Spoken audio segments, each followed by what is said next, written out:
Pagbuhos ng tulong mula sa iba't ibang ahensya ng pamahalaan, itinuturing na biyaya para sa pagbangon ng mga nasalanta ng bagyong Opong sa Masbate. Si Gary Carillo ng Radyo Pilipinas sa sentro ng balita.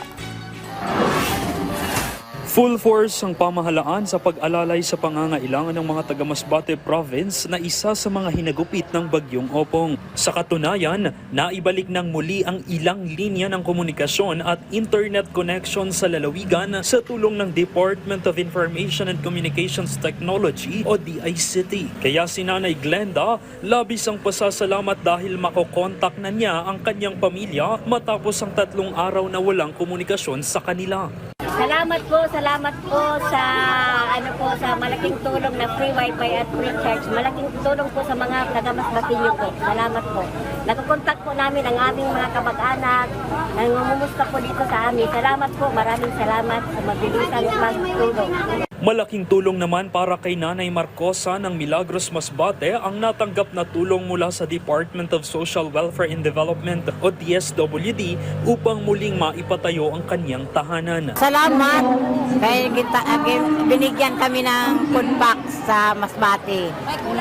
Maraming salamat talaga. Pagawa ko yung bahay namin na parang may matayuan naman kami. Maka-improve naman. President Marcos, sana sige ang tulong mo sa pamamayan kasi mahirap dito sa Masbate kasi ang panghanap buhay dito pangingisda lang. Maraming salamat President Marcos.